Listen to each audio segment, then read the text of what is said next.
تو آج کا میرا موضوع سخن ہے، وہ ہے جنت میں جانے کے راستے۔ میرے بھائیو، پچھلے جمعہ آپ لوگوں نے سنا جنتیوں اور جہنمیوں کے حالات کے تعلق سے کہ جنتی لوگ کس طریقے سے جنت میں رہیں گے، وہاں کی نعمتیں کیسی ہوں گی، وہاں کی نعمتیں جو کبھی ختم نہ ہونے والی نعمتیں ہوں گی۔ اسی طریقے سے آپ لوگوں نے یہ بھی سنا کہ جہنمی کیسے رہیں گے، جہنمیوں کے حالات کل قیامت کے دن کیا ہوں گے۔ اس تعلق سے آپ لوگوں نے پچھلے جمعہ تفصیل سے سنا۔ آج کے خطبہ جمعہ میں ہم بیان کریں گے کہ ہم اور آپ کون سا عمل کریں گے، ایسا کیا کریں گے کہ ہم اور آپ جنت میں جا سکتے ہیں۔ اللہ کے نبی صلی اللہ علیہ وسلم نے ان تمام راستوں کی نشاندہی کر دی ہے کہ ہم اور آپ اس دنیا کے اندر کیا کریں گے، کیسے زندگی گزر بسر کریں گے، کیا کرنا ہوگا کہ ہم اور آپ جنت میں جائیں گے۔ اور ان راستوں کی بھی اللہ کے نبی صلی اللہ علیہ وسلم نے نشاندہی فرما دی ہے کہ ہم اور آپ اگر ایسا عمل کریں گے تو جہنم میں جائیں گے، یا یہ راستہ جو ہے یہ جہنم میں جانے کا راستہ ہے، یہ راستہ ہے یہ جنت میں جانے کا راستہ ہے۔ اللہ کے نبی صلی اللہ علیہ وسلم نے ہمیں ان تمام راستوں کی نشاندہی فرما دی ہے۔ چلیے جنت میں جانے کا پہلا راستہ دیکھتے ہیں کہ جنت میں جانے کا پہلا راستہ کیا ہے۔ اللہ کے نبی صلی اللہ علیہ وسلم فرماتے ہیں، من قال لا الہ الا اللہ صدقا من قلبہ دخل الجنہ۔ سب سے پہلے حدیث، من قال لا الہ الا اللہ صدقا من قلبہ دخل الجنہ، جو شخص سچے دل سے لا الہ الا اللہ کی گواہی دیتا ہے، دخل الجنہ، اس کو اللہ تبارک و تعالی جنت میں داخل فرمائے گا۔ لا الہ الا اللہ یہ اتنا وزنی ہے، اتنا بھاری بھرکم یہ کلام ہے کہ اگر دنیا کی تمام چیزیں، دنیا کے اندر جتنی چیزیں پائی جاتی ہیں، وہ تمام چیزیں ترازو کے ایک پلڑے میں رکھا جائے اور دوسرے پلڑے میں لا الہ الا اللہ کو رکھا جائے، یہ اتنی طاقت ہے اس کلمے کے اندر کہ لا الہ الا اللہ کا پلڑا بھاری ہو جائے گا، اور دنیا کے تمام چیزوں کا جو پلڑا ہوگا وہ پلڑے ہلکے ہو جائیں گے، اڑ جائیں گے۔ یہ لا الہ الا اللہ کی طاقت ہے۔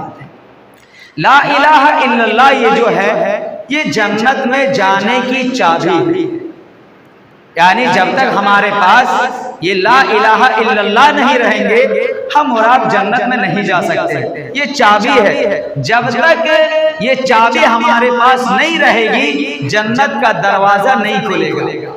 لیکن ہم لوگوں نے یہ بھی دیکھا ہوگا کہ ہر چابی میں دانت ہوتے ہیں، جس طریقے سے کنگھی میں دانت ہوتی ہے اسی طریقے سے ہر چابی میں دانت ہوتے ہیں، اور تمام چابیوں کی الگ الگ دانتیں ہوتی ہیں، کسی کی دانت تھوڑا بڑا ہوتا ہے، کہیں تھوڑا گڈھا رہتا ہے، اور اسی طریقے سے ہر لوگ کا کوئی نہ کوئی پاسورڈ ہوتا ہے۔ کوئی بھی لاک لے لیجئے، موبائل ہی میں ہم لوگ لاک لگاتے ہیں، لیکن ہر چیز کا پاسورڈ ہوتا ہے۔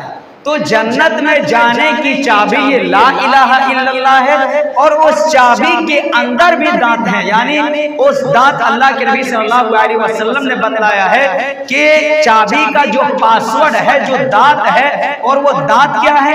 اللہ کے نبی صلی اللہ علیہ وسلم فرماتے ہیں کہ نماز، روزہ، صدقہ و خیرات، زکوٰۃ، استطاعت کے مطابق حج، یہ جنت میں جانے کی جو چابی ہے، اس چابی کے دانت ہیں۔ جب تک ہم اس پر نہیں عمل کر لیں گے تو چابی ہمارے پاس کتنوں بھی رہے لیکن جنت میں نہیں جا سکتے۔ مان لیجئے ہمارے یہ گیٹ کا تالا الگ ہے، اور ہم اور آپ دوسرے تالے سے، دوسری چابی سے اگر اس تالے کو کھولیں گے تو وہ تالا کھلے گا؟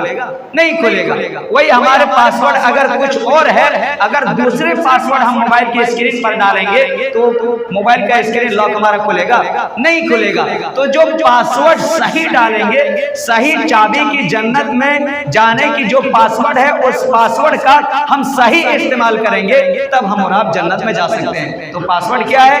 اللہ کے نبی صلی اللہ علیہ وسلم فرماتے ہیں پابندی کے ساتھ آپ کو نماز پڑھنا ہے۔ اللہ تبارک و تعالی نے ہم سب پر جو روزے رمضان کے جو فرض کیے ہیں وہ روزے رکھنا ہے۔ اگر اللہ تبارک و تعالی نے آپ کو مال و دولت دیا ہے اور اتنا مال دیا ہے کہ اگر نصاب تک پہنچ جائے تو اس میں سے ہمیں زکوٰۃ ادا کرنی ہے، اور پھر اس سے بھی زیادہ اگر مال و دولت اللہ تبارک و تعالی نے دیا ہے تو پھر ہمیں بیت اللہ کا، خانہ کعبہ کا کم سے کم زندگی بھر میں ایک مرتبہ حج کرنا ہے، طواف کرنا ہے۔ یہ پاسورڈ ہے۔ پہلی حدیث یہی ہے جنت میں جانے کی سب سے بڑی جو ہے وہ لا الہ الا اللہ ہے۔ ہمارے پاس اگر لا الہ الا اللہ کی چابی نہیں رہے گی، ہم چاہے اس دنیا کے اندر کتنوں بھی نیک عمل کر لیں گے، کتنوں بھی صدقہ و خیرات کر لیں گے، کتنوں بھی حج کر لیں گے، یا پھر بہت سارے اس دنیا کے اندر اعمال ہیں، اگر وہ ہم کریں گے اور لا الہ الا اللہ اگر ہمارے سینے میں سچے دل سے اگر ہم گواہی نہیں دیں گے تو ہم ان عملوں کی وجہ سے ہم اور آپ جنت میں نہیں جا سکتے ہیں۔ تو پتہ چلا جنت میں جانے کے لیے سب سے ضروری جو ہے وہ لا الہ الا اللہ کی گواہی دینا ہے۔ دوسری حدیث دیکھتے ہیں، اللہ کے نبی صلی اللہ علیہ وسلم فرماتے ہیں من کان آخر کلامہ لا الہ الا اللہ دخل الجنہ۔ اللہ کے نبی صلی اللہ علیہ وسلم نے جو فرمایا ہے وہ جنت میں جانے کا دوسرا راستہ کہ اگر کوئی شخص انتقال ہوتا ہے جاپنی کے وقت میں، موت کے عالم میں، اگر اس کی زبان سے لا الہ الا اللہ ادا کر دے آخری وقت میں، اللہ کے نبی صلی اللہ علیہ وسلم فرماتے ہیں دخل الجنہ، اللہ تبارک و تعالیٰ اس کو جنت میں داخل فرمائے۔ اسی لیے ہمیں ہمیشہ دعا کرتے رہنی چاہیے کہ الہ العالمین جب تک تو ہمیں اس دنیا کے اندر زندہ رکھے، ایمان و اسلام کی حالت میں زندہ رکھے، اور اسی طریقے سے جب ہماری موت ہو، جب ہماری جان نکلے وہ بھی ایمان و اسلام ہی کی حالت میں۔ جاپنی کے عالم میں لوگ بڑے پریشانی کے وقت میں ہوتے ہیں، یہاں تک کہ موت کے وقت کتنی پریشانیاں ہوتی ہیں، ان پریشانیوں سے ہر ایک کو گزرنا ہوگا۔ اسی لیے اللہ کے نبی صلی اللہ علیہ وسلم فرماتے ہیں من کان آخر کلامہ لا الہ الا اللہ دخل الجنہ، جس نے آخری وقت میں لا الہ الا اللہ پڑھ لیا اور اس کی وفات ہو گئی، ایسے شخص کو اللہ تبارک و تعالی جنت میں داخل فرمائے گا۔ تو جنت میں جانے کا یہ دوسرا راستہ ہے۔ آئیے تیسرا راستہ دیکھتے ہیں۔ مسلم شریف کی روایت ہے، عمر بن خطاب رضی اللہ عنہ سے مروی، اللہ کے نبی صلی اللہ علیہ وسلم فرماتے ہیں ما منکم من احد یتوضع، تم میں سے جو شخص وضو کرتا ہے فیسبغ الوضوء، اور اچھی طریقے سے وضو کرتا ہے، جو شخص وضو کرتا ہے اور اچھی طریقے سے وضو کرتا ہے، ثم یقول، پھر وضو کرنے کے بعد اشہد اللہ الہ الا اللہ واشہد ان محمد عبدہ ورسولہ پڑھتا ہے، جو شخص اچھی طریقے سے وضو کر لیتا ہے اور وضو کرنے کے بعد اشہد اللہ الہ الا اللہ واشہد ان محمد عبدہ ورسولہ پڑھتا ہے، اللہ کے نبی صلی اللہ علیہ وسلم فرماتے ہیں الا فتحت لہ ابواب الجنت الثمانیہ، ایسے شخص جنت کے 8 دروازوں میں سے جس بھی دروازے سے داخل ہونا چاہے داخل ہو سکتا ہے۔ اچھی طریقے سے پہلے وضو کرنا ہے، پھر وضو کرنے کے بعد جو دعا ہے اس دعا کو ہمیں پڑھنا ہے۔ اچھی طریقے سے وضو کرنے کا مطلب جانتے ہیں، یعنی ہاتھ 3 مرتبہ جیسے دھلنے کا اللہ کے نبی صلی اللہ علیہ وسلم نے حکم دیا ہے ویسے دھلنا ہے، پھر ناک اور منہ میں پانی لینا ہے، اسی پانی سے ناک میں کلی بھی کرنا ہے، چہرے کو بھی 3 مرتبہ دھلنا ہے، پھر داہنے ہاتھ کو 3 مرتبہ دھلنا ہے، پھر بائیں ہاتھ کو 3 مرتبہ دھلنا ہے، اس کے بعد سر کا مسح کرنا ہے، پھر سر کا مسح کرنے کے بعد پاؤں کو 3 مرتبہ دھلنا ہے، داہنے پاؤں پھر بائیں پاؤں کو، یعنی آرام کے ساتھ یہ کرنا ہے۔ ایسا نہیں جیسے جماعت کھڑی ہوتی ہے، بہت سارے لوگ آتے ہیں دیکھنے کی جماعت کھڑی ہے، فوراً جیسے تیسے وضو بنائے آ کر کے نماز میں شامل ہو جاتے ہیں۔ ایسا نہیں، اچھی طریقے سے وضو کرنا ہے، اور وضو کرنے کے بعد وضو کے بعد کی دعا جو دعا ہے اس دعا کو ہمیں پڑھنا ہے، اور جب ہم اور آپ اس دعا کو پڑھ لیں گے اللہ کے نبی صلی اللہ علیہ وسلم فرماتے ہیں الا فتحت له ابواب الجنت الثمانیہ، جنت کے 8 دروازے ہیں، وہ جس بھی دروازے سے داخل ہونا چاہے آرام سے داخل ہو سکتے ہیں۔ یہ وضو کے بعد کی دعا کی فضیلت ہے۔ تو جنت میں جانے کا تیسرا راستہ جو ہے وہ وضو اچھی طریقے سے کرنا ہے، اور وضو کرنے کے بعد وضو کے بعد کی جو دعا ہے وہ ہمیں پڑھنا ہے۔ 3 راستہ ہو گیا، پہلا راستہ لا الہ الا اللہ، دوسرا راستہ آخری وقت میں لا الہ الا اللہ، اور تیسرا راستہ ہمیں اچھی طریقے سے وضو کرنا ہے۔ آئیے چوتھا راستہ دیکھتے ہیں جنت میں جانے کا۔ چوتھا راستہ کیا ہے؟ یہ بھی عمر بن خطاب رضی اللہ عنہ سے مروی ہے، مسلم شریف کی یہ بھی حدیث ہے۔ اللہ کے نبی صلی اللہ علیہ وسلم فرماتے ہیں اذا قال المؤذن اللہ اکبر اللہ اکبر ثم قال احدكم اللہ اکبر اللہ اکبر، جب مؤذن اللہ اکبر کی صدائیں بلند کرتی ہے تو جو شخص اس کے جواب میں اللہ اکبر کہتا ہے، ثم قال المؤذن، پھر جب مؤذن اشہد اللہ الہ الا اللہ پڑھتا ہے، ثم قال احدکم، تو اس کے جواب میں جو شخص اشہد اللہ الہ الا اللہ پڑھتا ہے، ثم قال المؤذن، پھر جب مؤذن اشہد ان محمد رسول اللہ کہتا ہے، ثم قال احدکم، تو تم میں سے جو شخص اس کے جواب میں اشہد ان محمد رسول اللہ کہتا ہے، ثم قال المؤذن، پھر جب مؤذن حی علی الصلاۃ کہتا ہے، ثم قال احدکم لا حول ولا قوت الا باللہ، ثم قال المؤذن، پھر جب مؤذن اشہد ان محمد پھر جب مؤذن حی علی الفلاح کہتا ہے، ثم قال احدکم لا حول ولا قوت الا باللہ کہتا ہے، ثم قال المؤذن اللہ اکبر، ثم قال احدکم اللہ اکبر، ثم قال المؤذن لا الہ الا اللہ، ثم قال احدکم لا الہ الا اللہ۔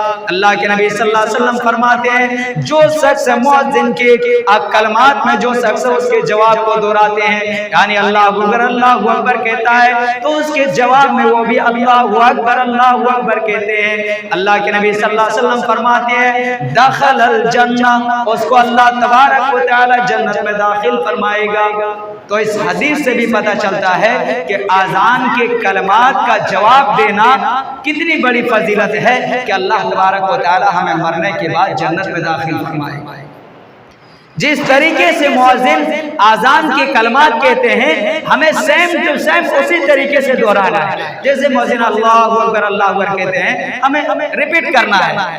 لیکن جب مؤذن کہتا ہے حی علی الصلاۃ حی علی الفلاح، تو ایسے وقت میں ہمیں لا حول ولا قوت الا باللہ پڑھنا ہے، صرف ایک جملے کا فرق ہے، باقی ساری چیزیں وہی ہیں، لیکن ہم اور آپ کیا ہوتے ہیں ادھر اذان ہو رہی ہوتی ہے، ہم اور آپ اپنے گپ میں مشغول ہوتے ہیں۔ اگر ہم اور آپ اگر اذان ہو رہی ہوتی ہے، اگر مؤذن یہاں مسجد سے اپنے صدائیں بلند کر رہی ہوتی ہیں، اپنے زبان سے اللہ اکبر کے الفاظ ادا کر رہے ہوتے ہیں، ہم اور آپ جس بھی کام میں مشغول رہتے ہیں اسی کام میں مشغول رہتے ہی۔ اگر کوئی بھی کام کر رہے ہوتے ہیں ہمارے پاس ذرہ برابر بھی وقت نہیں ہوتا ہے کہ ہم کم سے کم اذان کے کلمات کا جو جواب ہے ہم اور آپ اس جواب کو دے لیں۔ میرے بھائیوں کوئی مشکل کام نہیں ہے، صرف ساتھ ہمیں ریپیٹ کرنی ہے، لیکن اس سے بھی ہمیں نہیں، وہ بھی ہم سے نہیں ہوتا ہے۔ اگر ہم اور آپ یہ عمل کر لیں گے انشاءاللہ تعالی مرنے کے بعد ہمیں اللہ تبارک و تعالی جنت میں داخل فرمائے گا۔ تو جنت میں جانے کا چوتھا راستہ کیا ہے؟ اذان کے کلمے کا جواب دینا، یہ جنت میں جانے کا راستہ ہے۔ پانچواں راستہ چلیے دیکھتے ہیں جنت میں جانے کا پانچواں راستہ کیا ہے۔ بخاری شریف کی روایت ہے ابو ہریرہ رضی اللہ عنہ سے مروی ہے، اللہ کے نبی صلی اللہ علیہ وسلم فرماتے ہیں اذا قال الامام غیر المغضوب علیہم ولا الضالین فقولوا آمین. جب امام نماز پڑھا رہے ہوتے ہیں اور نماز میں جب امام غیر المغضوب علیہم ولا الضالین کہے فقولوا آمین، تو ایسے وقت میں ہمیں آمین کہنی ہے اور ہم لوگ آمین کہتے بھی ہیں. بہت سارے لوگ ہوتے ہیں جو کہتے ہیں ہم لوگ آمین آہستہ کہتے ہیں، لیکن آہستہ نہیں، آمین زور سے کہنی ہے. تو آمین ہمیں جب امام صاحب جب نماز پڑھائے اور غیر المغضوب علیہم ولا الضالین کہے فقولوا آمین، تو ہمیں آمین کہنی ہے. آگے اللہ کے نبی صلی اللہ علیہ وسلم فرماتے ہیں ان وافق قولہ قول الملائکہ، جب ہم اور آپ نماز میں آمین کہہ رہے ہوتے ہیں تو فرشتے آسمان میں اس وقت آمین کہہ رہے ہوتے ہیں. اور اگر ہماری آمین اور فرشتوں کی آمین اگر دونوں موافقت کر جائے، دونوں اگر مل جائے، اللہ کے نبی صلی اللہ علیہ وسلم فرماتے ہیں غفر لہ ما تقدم من ذنبہ، جتنے ہم نے اور آپ نے صغیرہ گناہ کیے ہیں سارے کے سارے گناہ اللہ تبارک و تعالی معاف کر دے گا. اگر ہماری آمین اور فرشتوں کی آمین اگر موافقت کر جائے، دونوں مل جائے، غفر لہ ما تقدم من ذنبہ، تو ہم اور آپ جتنے گناہ کیے ہیں صغیرہ گناہ، اللہ تبارک و تعالی ہماری اس گناہ کو معاف فرما دے گا. تو گویا کہ جنت میں جانے کا کتنا ہوا؟ 5 ہوا ہے 6 ہوا. 5واں راستہ یہ ہے کہ ہمیں جب نماز پڑھا رہے ہوتے ہیں ہمیں آمین زور سے کہنی ہے. اور الحمدللہ یہ بات ہمیں بتانے کی بھی ضرورت نہیں ہے، آپ لوگ آمین زور سے اتنے زور سے کہتے ہیں، کچھ بچے تو اتنے شرارت کرتے ہیں کہ آمین صحیح سے غیر مغضوب علیہم ولا الضالین بھی نہیں کہہ پاتے ہیں، اس سے پہلے چلانے لگتے ہیں آمین آمین آمین. تو بہرحال یہ زور سے آمین کہنا یہ اللہ کے نبی صلی اللہ علیہ وسلم نے ہمیں حکم دیا ہے. اور آمین کہنے کی فضیلت یہ ہے کہ اللہ تبارک و تعالی ہمارے سارے گناہ کو معاف فرما دے گا. آئیے چھٹا راستہ دیکھتے ہیں، جنت میں جانے کا چھٹا راستہ کیا ہے اور سب سے اہم راستہ ہے. یہاں تک کہ اللہ کے نبی صلی اللہ علیہ وسلم فرماتے ہیں کہ ہم اور آپ ابھی اس دنیا کے اندر زندگی گزر بسر کر رہے ہیں، جیسی ہماری موت واقع ہوگی ہم اور آپ جنت میں چلے جائیں گے. اتنا امپورٹنٹ ہے یہ. کیا ہے؟ اللہ کے نبی صلی اللہ علیہ وسلم فرماتے ہیں من قرأ آیت الکرسی فی دبر کل صلاۃ مکتوبہ، جو شخص ہر نماز کے بعد آیت الکرسی پڑھ لیتا ہے، اللہ کے نبی صلی اللہ علیہ وسلم فرماتے ہیں لم یمنعہ من دخول الجنہ، اس کو موت کے سوا کوئی چیز جنت میں جانے سے نہیں روکتی ہے. جو شخص ہر نماز کے بعد یعنی 5 وقتہ نمازوں میں اور فرض نماز کے بعد جو شخص آیت الکرسی کو پڑھ لیتا ہے لم یمنعہ من دخول الجنہ الا ان یموت، اس کو موت کے علاوہ جنت میں جانے سے کوئی چیز نہیں ہوگی. یعنی جیسے ہی اس کی موت ہوگی وہ شخص جنت میں چلے جائیں گے. اتنا اہم یہ دعا ہے. کتنی فضیلت ہے آیت الکرسی کی. بہت سارے لوگ ایسے ہوں گے جو آیت الکرسی یاد بھی نہیں ہیں. میرے بھائیو آیت الکرسی بہت بڑی فضیلت ہے اس کی. سونے کے وقت اس کو پڑھنا چاہیے. اگر کوئی پریشانی لاحق ہو تو اس پر ہمیں یہ آیت الکرسی پڑھ کر کے دم بھی کر سکتے ہیں. اگر آیت الکرسی پڑھ کر کے دم کریں گے، جس مقصد سے آپ آیت الکرسی پڑھیں گے اس مقصد کو اللہ تبارک و تعالی ضرور پورا کریں گے. تو آیت الکرسی کی اتنی فضیلت ہے، جو جس کو یاد نہ ہو وہ یاد کرنے کی کوشش کریں، اور جس کو یاد ہو وہ 5 وقت نماز کے بعد آیت الکرسی پڑھنے کا اہتمام کریں. اللہ لا الہ الا هو الحی القیوم لا تأخذه سنة ولا نوم له ما في السماوات والارض من ذا الذي يشفع عنده الا باذنه يعلم ما بين ايديهم وما خلفهم ولا يحيطون بشيء من علمه الا بما شاء وسع کرسیہ السماوات والارض ولا یؤوده حفظهما وهو العلی العظیم. یہ آیت الکرسی ہے. اگر ہم اور آپ ہر نماز کے بعد اگر آیت الکرسی کو پڑھیں گے اللہ تبارک و تعالی ہمیں ضرور جنت میں داخل فرمائے گا. تو یہ جنت میں جانے کا یہ چھٹا راستہ ہے. جنت میں جانے کا چھٹا راستہ ہے. آئیے 7واں راستہ بتاتے ہیں. ابو ہریرہ رضی اللہ عنہ سے مروی ہے اللہ کے نبی صلی اللہ علیہ وسلم فرماتے ہیں کل امتی یدخلون الجنۃ الا من ابى، میری پوری کی پوری امت جنت میں جائے گی سوائے اس کے جس نے انکار کیا۔ صحابہ کرام نے پوچھا اللہ کے نبی صلی اللہ علیہ وسلم جنت میں جانے سے کون انکار کرے گا؟ اللہ کے نبی صلی اللہ علیہ وسلم فرماتے ہیں من اطاعنی دخل الجنہ، جس نے میری اطاعت کی وہ جنت میں داخل ہوا، ومن عصانی فقد ابا، اور جس نے میری نافرمانی کی گویا کہ اس نے انکار کیا۔ تو جنت میں جانے کا ساتواں راستہ کیا ہے؟ ہمیں نبی اکرم صلی اللہ علیہ وسلم کی اطاعت و فرما برداری کرنی ہے، یہ جنت میں جانے کا ساتواں راستہ ہے۔ آئیے آٹھواں راستہ بتاتے ہیں۔ مسلم شریف کی روایت ہے، اللہ کے نبی صلی اللہ علیہ وسلم فرماتے ہیں کہ میری امت میں 70,000 لوگ ایسے ہوں گے جو بلا حساب و کتاب جنت میں داخل ہوں گے۔ اللہ کے نبی صلی اللہ علیہ وسلم خطبہ دے کر کے چلے گئے، صحابہ اکرام آپس بات کرنے لگے کہ آخر وہ 70,000 لوگ کون ہوں گے جو بلا حساب و کتاب جنت میں داخل ہوں گے۔ جب اللہ کے نبی صلی اللہ علیہ وسلم آتے ہیں، اللہ کے نبی صلی اللہ علیہ وسلم سے پوچھا جاتا ہے کہ اللہ کے نبی صلی اللہ علیہ وسلم آخر 70,000 لوگ جو بلا حساب و کتاب جنت میں داخل ہوں گے وہ کون لوگ ہوں گے؟ اللہ کے نبی صلی اللہ علیہ وسلم فرماتے ہیں ہم الذین لا یرقون، وہ لوگ ہوں گے جو جھاڑ پھونک نہیں کرتے، وہ لوگ ہوں گے جو جھاڑ پھونک نہیں کرتے تھے، ولا یسترقون، اور جھاڑ پھونک بھی نہیں کرواتے تھے۔ اس کا مطلب یہ نہیں کہ جھاڑ پھونک نہیں کر سکتے ہیں، جھاڑ پھونک کرنا جائز ہے۔ آپ قرآنی آیات کے ذریعہ، صحیح احادیث کے ذریعہ، صحیح دعاؤں کے ذریعہ آپ جھاڑ پھونک کر سکتے ہیں، لیکن جو جھاڑ پھونک بھی نہیں کرتا ہے، اگر کوئی پریشانی لاحق ہوتا ہے، ایسے وقت میں اگر وہ کہتا ہے کہ اللہ تبارک و تعالیٰ نے ہمیں پریشانیوں میں مبتلا کیا ہے، اللہ رب العالمین ہی ہمیں پریشانیوں سے نجات عطا فرمائے گا، تو جو جھاڑ پھونک نہیں کرتا اور جو جھاڑ پھونک بھی نہیں کرواتا، ایسے لوگ بلا حساب و کتاب کے جنت میں داخل ہوں گے۔ ولا یتطیرون، اور جو شخص بدسکونی نہیں لیتے۔ بدسکونی لینے کا مطلب یہ ہوتا ہے، پرانے زمانے میں عرب کے اندر پہلے چڑیوں کو اڑاتے تھے، یعنی کہیں جانا رہتا، کوئی اچھا کام کرنا رہتا تو چڑیوں کو اڑاتے تھے۔ اگر دائیں طرف سے چڑیا اڑا تو شبھ مانا جاتے تھے، اگر بائیں طرف سے چڑیا اڑا تو اس کو اشبھ مانتے تھے اور کہتے تھے کہ بائیں طرف سے چڑیا اڑا ہے، لہذا آج کے دن کام کرنا ہمارے لیے ٹھیک نہیں ہوگا۔ وہ لوگ کام کو نہیں، وہ جو بھلے کام کرنے جا رہے تھے، اچھے کام کرنے جانے تھے، وہ اس کام کو لوگ نہیں کرتے تھے۔ آج کل کیا ہوتا ہے، لوگ یہ راستے چلتے اگر اچانک سامنے سے بلی گزر جاتی ہے تو اسی کو کہتے ہیں بدشگونی، کہ بلی نے راستہ کر دیا، اگر ہم آگے جائیں گے تو ہمارے لیے کوئی نقصان ہوگا، تھوڑی دیر ویٹ کرتے ہیں، جب تک کوئی دوسرا نہ چلا جائے تب تک وہ اس راستے سے گزرتے نہیں ہیں۔ تو یہ ہوتے ہیں بدشگونی لینا۔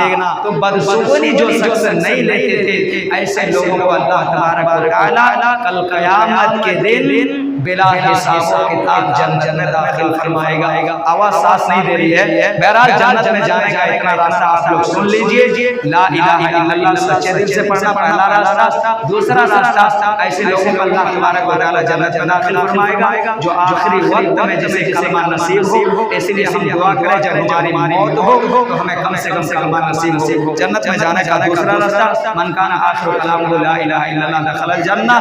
تیسرا راستہ، جو شخص وضو کرتا ہے اور وضو کے بعد وضو کی جو دعا ہے اس دعا کو پڑھتا ہے۔ چوتھا راستہ، جب مؤذن صاحب اذان دے رہے ہوتے ہیں تو ہمیں اس کا جواب دینا ہے۔ اور پھر پانچواں راستہ، جب امام صاحب نماز پڑھا رہے ہوتے ہیں اور غیر المغضوب علیہم ولا الضالین کہتا ہے تو ہمیں آمین کہنا ہے۔ چھٹا راستہ، ہمیں ہر نماز کے بعد آیت الکرسی پڑھنی ہے۔ ساتواں راستہ، نبی اکرم صلی اللہ علیہ وسلم کے اطاعت و فرما برداری کرنی ہے۔ اور آٹھواں راستہ جو ہے، جو بدشگونی نہیں لیتا، جو جھاڑ پھونک نہیں کرتا اور نہ ہی کراتا، ایسے لوگوں کو اللہ تبارک و تعالیٰ القیامت کے جنت میں داخل فرمائے گا۔ آخر میں اللہ تبارک و تعالیٰ سے دعا ہے کہ ہم تمام مسلمانوں کو جنت میں جانے کے جو راستے ہیں ان راستوں پر ہمیں عمل کرنے کی توفیق عطا فرما۔